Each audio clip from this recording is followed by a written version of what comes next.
बहुत पहले की बात है। एक व्यक्ति को उसके पिता ने मरते समय दो बड़े बड़े हीरे देते हुए कहा कि इनमें से एक असली हीरा है और एक कांच का टुकड़ा है। परंतु आज तक कोई भी इंसान ये पहचान नहीं पाया है कि इनमें कौन असली है और कौन नकली है। ये मेरे स्वर्गीय पिताजी की दी हुई निशानी है, जिसे आज मैं तुम्हें सौंप रहा हूँ। उस व्यक्ति के पिता ने यह कहकर अपने प्राण त्याग दिए थे। पिता के मरने के कुछ दिन बाद वो व्यक्ति अपने राज्य के राजा के पास गया और उनसे कहा कि मेरे पास एक जैसे दो हीरे हैं, जिसमें एक असली है और एक कांच का है। यदि कोई उन हीरों को परख कर असली और नकली के बारे में बता देगा तो मैं ये हीरा राज्य के राजकोष में जमा कर दूंगा, और यदि कोई उसके बारे में सही सही नहीं बता पाएगा तो ऐसी स्थिति में आपको मुझे राजकोष में से हीरे की कीमत का धन देना पड़ेगा।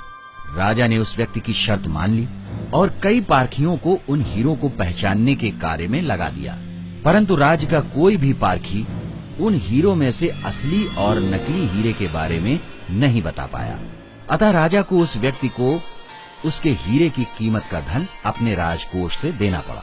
इस तरह वह व्यक्ति दूसरे कई राज्यों में गया और वहाँ के राजाओं से भी इसी प्रकार की शर्त रखकर जीतता आया और अपने हीरे को बिना बेचे ही बहुत सा धन एकत्र कर लाया। वह व्यक्ति अपने उस धन को लेकर खुशी खुशी अपने घर वापस आ रहा था कि रास्ते में उसे एक छोटा सा राज्य और मिला। तो उस व्यक्ति ने उस राज्य के राजा से भी जाकर भेंट की।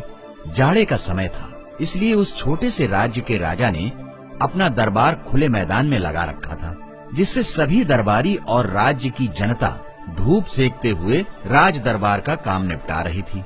तभी वह व्यक्ति भी राजा से इजाजत लेकर वहाँ आया और उसने राजा से कहा कि मेरे पास दो हीरे हैं, जिसमें एक असली है और एक नकली है। मैं हर राज्य के राजा के पास जाता हूँ और उन दोनों हीरों को परखने के लिए कहता हूँ, पर आज तक मेरे उन हीरों को कोई परख नहीं पाया है। इसलिए मैं विजेता बनकर घूम रहा हूँ और अब आपके राज्य में अपनी वही शर्त लेकर आया हूँ। व्यक्ति ने अपने दोनों हीरे राजा के सामने टेबल पर रखकर कहा, अगर आपके राज्य में किसी ने मेरे असली और नकली हीरे को परख लिया तो मैं हार जाऊंगा और अपना ये कीमती हीरा आपके राज्य के राजकोष में जमा करवा दूंगा। यदि आपके राज्य में कोई इन्हें परख नहीं पाया तो इस हीरे की जो कीमत है उतनी धनराशि आपको मुझे देनी होगी। राजा और राजा के दरबारियों ने उन हीरों को देखकर कहा कि हम नहीं परख सकते कि इसमें कौन असली है और कौन नकली है। तभी प्रजा के बीच से एक अंधा आदमी उठा और उसने कहा कि मुझे इन हीरों को परखने का एक अवसर दिया जाए। मसला राज्य की प्रतिष्ठा का था, इसलिए राजा ने उस अंधे आदमी को हीरे को परखने की इजाजत दे दी। उस अंधे आदमी ने उन दोनों हीरों को हाथ से छुआ और तुरंत ही कह दिया कि ये हीरा है और ये कांच है।